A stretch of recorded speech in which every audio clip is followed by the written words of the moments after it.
സർക്കാർ ജോലിക്കാർക്ക് ഒരു ലവ് ലെറ്റർ. സർക്കാർ ജോലിക്കാർ, ഉദ്യോഗസ്ഥ വൃന്ദങ്ങൾ. കാലങ്ങളായി നാം കേട്ടുവന്നിരുന്ന ഒന്നാണ് സർക്കാർ ജോലിക്കാർ അല്ലെങ്കിൽ ഉദ്യോഗസ്ഥ വൃന്ദങ്ങൾ ജനങ്ങളുടെ സേവകരാണ്.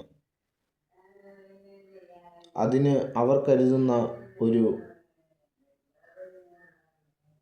മാനദണ്ഡം കൂടിയുണ്ട്. ജനങ്ങളുടെ ടാക്സ് മുഖേനയാണ് അവർക്ക് ശമ്പളം കൊടുക്കുന്നത്. അതുകൊണ്ട് തന്നെ അവർ സേവകരാണ്, യജമാനന്മാരല്ല. ശരി തന്നെ, ആ ഒരു അഭിപ്രായത്തോട് ഞാനും യോജിക്കുന്നു. എന്നാൽ അവരും അടിമകളല്ല, സേവകർ മാത്രമാണ്. കുറച്ച് കാര്യങ്ങൾ ഇതിനെക്കുറിച്ച് പറഞ്ഞുകൊള്ളട്ടെ. സർക്കാർ ജോലിക്കാർ അല്ലെങ്കിൽ ഉദ്യോഗസ്ഥ വൃന്ദങ്ങൾ. മറ്റു മനുഷ്യർ സ്വപ്നങ്ങളെ നാളത്തേക്ക് തള്ളി നീക്കിയപ്പോഴും ക്ഷീണം മുഖേന കിടന്നുറങ്ങിയപ്പോഴും അവർ പഠിച്ചു നേടിയ ജോലിയാണ് അത്. ഭൂരിഭാഗം ഉദ്യോഗസ്ഥരും അവർ ഉറക്കൊളച്ചിരുന്ന് പഠിച്ച് ഒരു പൊസിഷനിലെത്തി. പിന്നെ രണ്ടാമത്തെ കാര്യം, ജനങ്ങൾ ടാക്സ് കൊടുക്കുന്നത് പോലെ തന്നെ ഈ ഉദ്യോഗസ്ഥ വൃന്ദങ്ങളും അവരുടെ ശമ്പളത്തിൽ നിന്ന് ടാക്സ് കൊടുക്കുന്നുണ്ട്.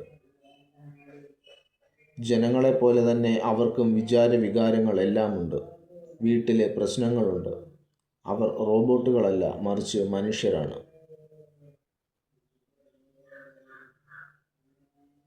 അതുകൊണ്ട് തന്നെ ഒരു ചെറിയ പാകപ്പിഴ സംഭവിച്ചു എന്ന് കരുതി അവരുടെ മേലിൽ കുതിര കയറുന്ന നയത്തോട് എനിക്ക് യോജിപ്പില്ല.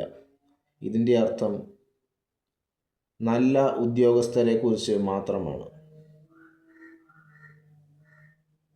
തെറ്റ് കണ്ടാൽ വിമർശിക്കണം, അതിനെ കാണിക്കണം.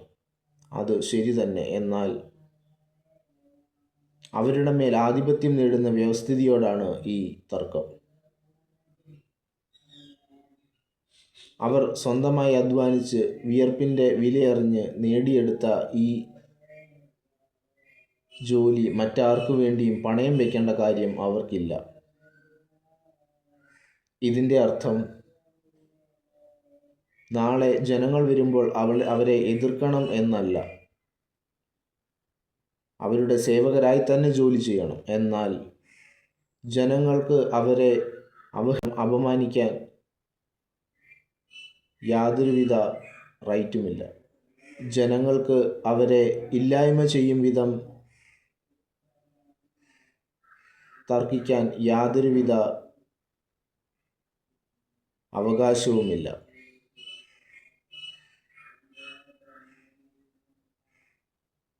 ഇതാണ് എൻ്റെ അഭിപ്രായം. ഈ അഭിപ്രായത്തോട് നിങ്ങൾ യോജിക്കുന്നുവോ? കമൻ്റായി താഴെ രേഖപ്പെടുത്തുക. Thank you.